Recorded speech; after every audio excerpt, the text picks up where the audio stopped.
दोस्तों, बहुत समय पहले की बात है। किसी नगरी में एक युवक रहा करता था। वह युवक बहुत ही शर्मीला था।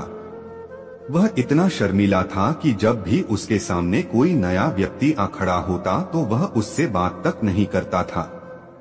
यहाँ तक कि जिन्हें वह जानता था, पहचानता था, उनसे भी बात करने में उसे बहुत शर्माया करती थी। वह उनसे भी ठीक से बात नहीं कर पाता था और अपनी इस समस्या के कारण वह खुद ही बहुत परेशान रहता था, क्योंकि वह अपने जीवन में कुछ कर ही नहीं पा रहा था। धीरे धीरे समय बीतता गया और समय बीतने के साथ साथ उस युवक की शर्माने की आदत भी बढ़ती चली गई, जिसके कारण वह अत्यधिक निराश रहने लगा, परेशान रहने लगा, चिंतित रहने लगा। उसे यह समझ नहीं आ रहा था कि वह अपनी इस समस्या से किस तरह से छुटकारा पाए।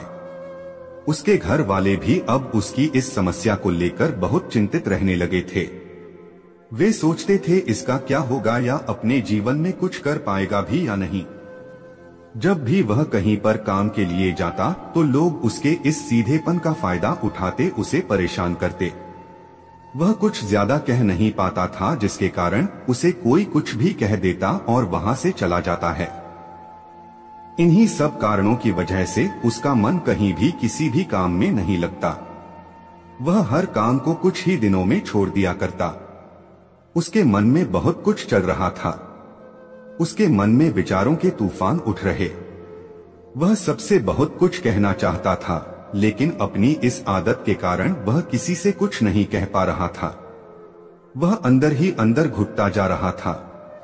सारे विचार, सारी बातें उसके मन में ही दबी पड़ी थी, लेकिन कभी भी वह किसी से भी अपने मन की बात नहीं बताता था। जब छोटा सा बच्चा था तब उसे लोग बहुत पसंद करते थे।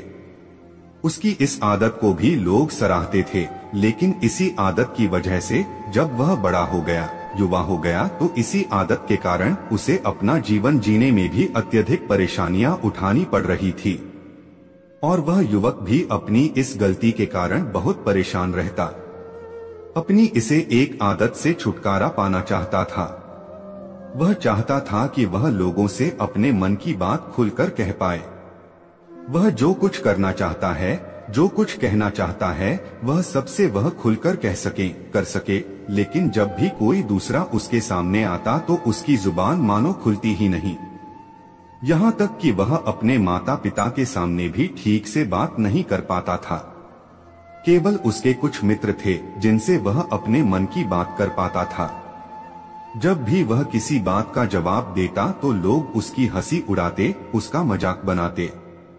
लोग कहते हैं कि आज तो तेरे मुंह में भी जबान आ गई है। यह समस्या दिन ब दिन बढ़ती चली जा रही थी और इस समस्या के कारण अब उसके पिता भी अत्यधिक चिंतित रहने लगे थे। वह चाहते थे कि उनका बेटा भी दूसरों के सामने अपने मन की बात रख सके, लेकिन एक दिन जब अपने उस बेटे को दूसरों के सामने शर्मिंदा होता हुआ देख रहे थे, तभी उन्हें बहुत क्रोध आया और वह अपने बेटे को खरी खोटी सुनाने लगे। उन्होंने उसे इतना डांट दिया कि वह युवा लड़का अत्यधिक क्रोधित हो गया और वहां से बिना कुछ कहे वहां से चला गया। शाम हो चुकी थी और अब तक उनका बेटा घर नहीं लौटा था। माता और पिता दोनों बड़े ही चिंतित थे। वे अपने बेटे को वापस घर पर देखना चाहते थे, लेकिन युवा लड़का तो भागते भागते पहाड़ की चोटी पर जा पहुंचा था। वह वहां से नीचे की ओर झांक रहा था और ईश्वर से कह रहा था, हे भगवान, आपने मुझे ऐसा क्यों बनाया? लोग मेरा मजाक उड़ाते हैं, लोग मेरी हंसी उड़ाते हैं। जब मैं इस दुनिया में अपने मन की बात रख ही नहीं सकता, मैं किसी से कुछ कह ही नहीं सकता, तो फिर मैं इस जीवन को जीकर क्या करूंगा?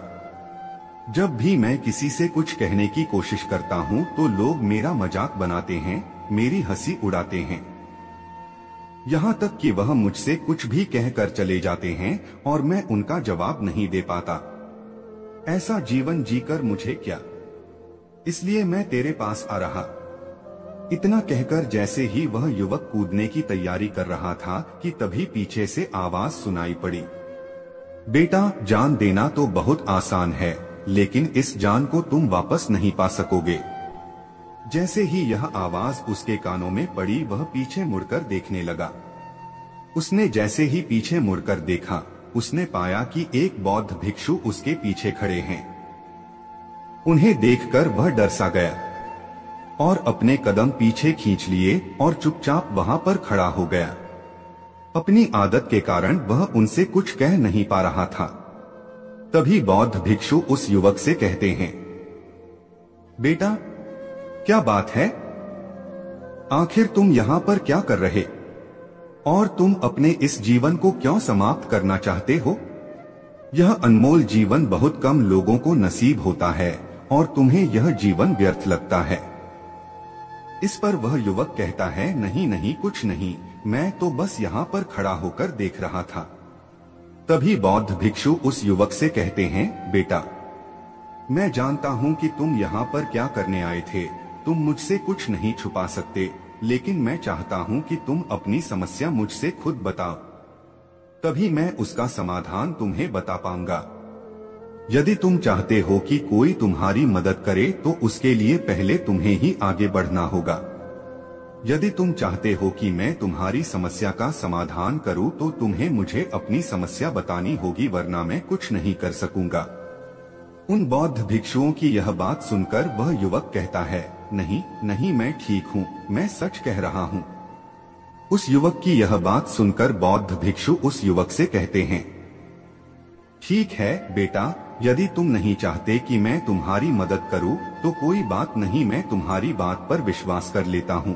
लेकिन तुम्हें भी मेरी एक बात पर विश्वास करना चाहिए कि मैं तुम्हारी मदद के लिए ही यहाँ पर आया हूँ। तुम चाहो तो तुम अपनी समस्या मुझे बता सकते हो और मैं तुम्हारी इस समस्या का समाधान भी अवश्य करूँगा। इसका जवाब देते हुए युवक उन बौद्ध भिक्षु से कहता है, नहीं नहीं, मैं ठीक हूँ, आप जाइए। इस पर वह बौद्ध भिक्षु उस युवक से कहते हैं, ठीक है बेटा, यदि तुम चाहते हो कि मैं यहाँ से चला जाऊं तो मैं यहाँ से चला जाता हूँ, लेकिन मेरी एक बात याद रखना, मेरे जाने के बाद मैं तुम्हारी कोई मदद नहीं कर पाऊंगा और हो सकता है कि तुम्हारी मदद के लिए कोई और आगे भी ना। इतना कहकर बौद्ध भिक्षु पीछे की ओर मुड़े और अपने मार्ग में आगे बढ़ने लगे। वो युवक वहीं पर खड़ा होकर यह सब देख रहा था। जैसे ही वह कुछ दूर पहुंचे तभी उस युवक ने जोर से आवाज लगाई, हे गुरुदेव, मेरी समस्या बहुत बड़ी है, क्या आप उसका समाधान कर सकेंगे? क्या आप मुझे उसका समाधान दे सकेंगे? यह सुनकर बौद्ध भिक्षु वहीं पर खड़े हो गए।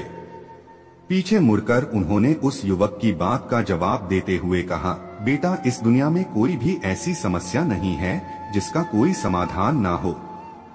यदि तुम मुझे अपनी समस्या बताओगे तो मैं उसका समाधान अवश्य करूंगा। तभी वह युवक उन बौद्ध भिक्षु से अपनी समस्या बताते हुए कहता है, गुरुवर, मेरी एक बहुत बड़ी समस्या है कि मैं शर्मिला हूँ, मैं हर किसी के सामने खुलकर बात नहीं कर सकता। तब बौद्ध भिक्षु कहते हैं कि तुम्हारे अंदर जो भी डर है उसे पहले अपने अंदर से निकाल फेंकना है। उस डर की वजह से तुम्हें किसी से बात करने की हिम्मत नहीं मिलती। बौद्ध भिक्षु की इन बातों को सुनकर उस युवक को अपने अंदर आत्मविश्वास बढ़ने लगा और वो अन्य लोगों के साथ सामान्य व्यक्तियों की तरह बात करने लगा। तो मित्रों, आपको यह वीडियो कैसा लगा कमेंट करके जरूर बताएं और हमारे चैनल को अभी सब्सक्राइब करें। धन्यवाद।